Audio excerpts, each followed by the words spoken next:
kalau bicara anggaran ya ini soal dua hal kan, soal transparansi, soal akuntabilitas gitu. Nah, maka soal proyek-proyek ini yang rawan adalah soal dalam tanda petik soal manipulasi, soal kolusi segala macam. Cuma soal anggaran ya jangan sampai hal seperti itu menjadi ajang dalam tanda petik titip-titip anggaran ya, atau bancakan dan sebagainya ya. Termasuk dalam banyak kegiatan sebetulnya, dalam banyak program, tidak hanya hal seperti itu saja. Karena itu juga mungkin berkaitan dengan misalnya soal reformasi birokrasi ya, kurang apa jargon yang disuarakan. Soal reformasi birokrasi jelas ada grand design reformasi birokrasi di tingkat nasional dengan sejumlah regulasinya gitu.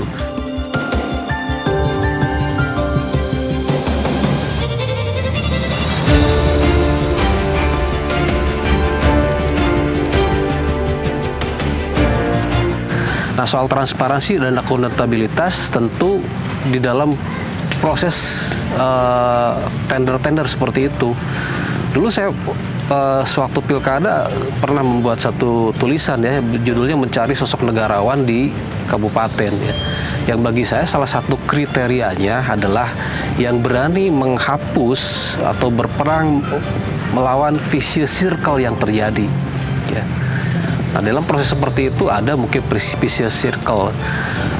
Kemudian ini juga soal integritas ya. Kalau secanggih apapun sistem atau seketat apapun aturan, kalau memang mindsetnya masih ngakal-ngakalin, berarti itu problemnya adalah problem integritas, problem kejujuran.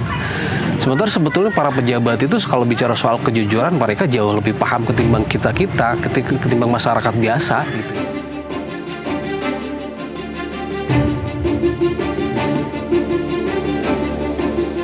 Modus seperti itu bisa banyak terjadi di dalam berbagai kegiatan ya, atau istilah populernya cashback gitulah. Nah ini kan kalau dari sekian banyak kan bisa banyak nilainya. Maka tadi kita butuh pejabat, birokrat, pemimpin yang bisa memastikan itu tidak terjadi ya. Karena itu bagian dari vicious circle. Sekarang kita butuh rekanan pemerintah daerah itu ya. Pemerintah daerah butuh rekanan juga sama. Ya kalau dalam proses kolusi kan itu bisa saling menggoda atau suka sama suka, tahu sama tahu, atau bahkan saling mengunci kan sebetulnya di dalam praktek korupsi lah, katakanlah seperti itu misalnya kalau secara tegasnya.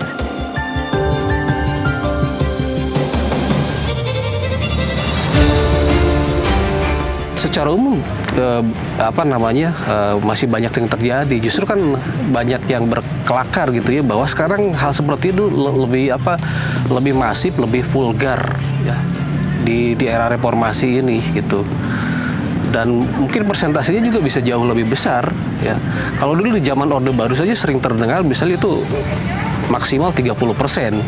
Ya, kalau sekarang kan kabarnya bisa jauh lebih dari itu, dan itu banyak terjadi secara umum lah gitu ya, secara umum. Jadi saya melihat hanya secara umum, dan itu menjadi perhatian kita semua agar hal praktek-praktek seperti itu tidak terjadi. Gitu.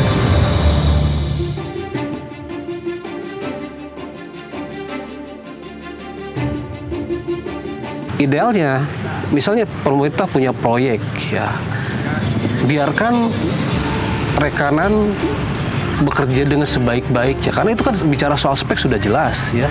Secara sistem misalnya melalui LPS, melalui tender, regulasi sudah jelas ada.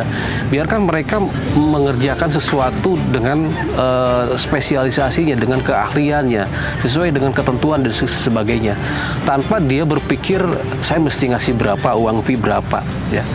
Godaan itu bisa datang dari mana saja ya.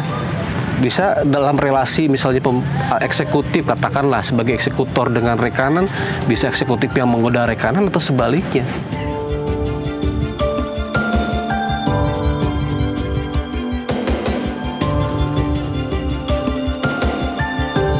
Ya, bisa dikatakan demikian, karena reformasi birokrasi juga sebagai sebuah proses yang kontinu.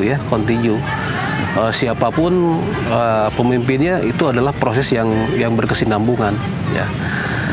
Ya kalau itu dikaitkan dengan soal politik, saya sering menyampaikan bahwa persoalan kita hari ini soal integritas, ya itu bisa terjadi di birokrasi, itu bisa terjadi di lingkungan politik, itu bisa terjadi dimanapun, bahkan termasuk di lingkungan akademik sekalipun, gitu ya, dan bisa terjadi pada siapapun.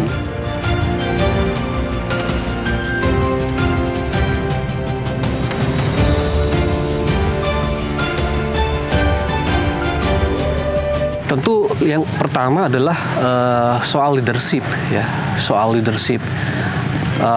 Karena sekarang kan jadi reformasi birokrasi itu sebetulnya output dari proses politik, gitu ya, proses politik.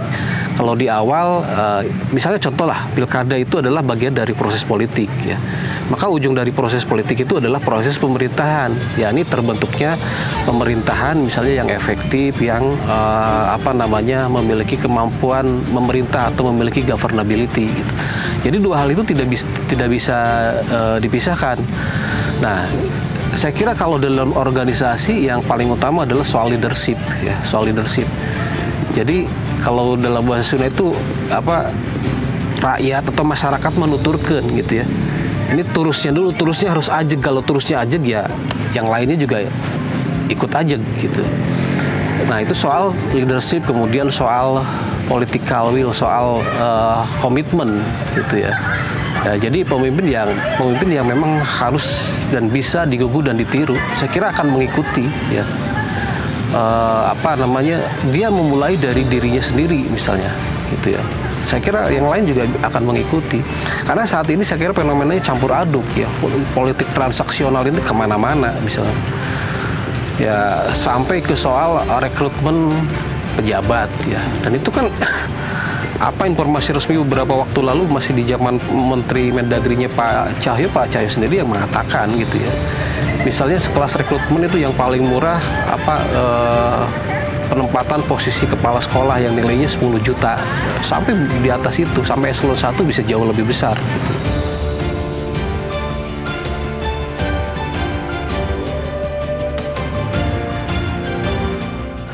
Reformasi birokrasi ini juga belum terasa banget kalau menurut saya, gitu ya, belum terasa banget.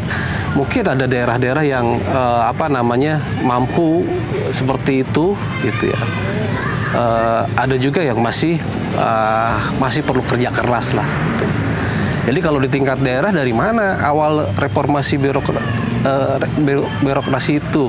Ya dari kantor bupati, dari kantor wali kota, gitu ya. Kalau di tingkat nasional, ya dari istana negara mesti menunjukkan itu, gitu. Dan itu harus menjadi bola salju yang positif, artinya menggelinding ke bawah, semua bisa mengikuti.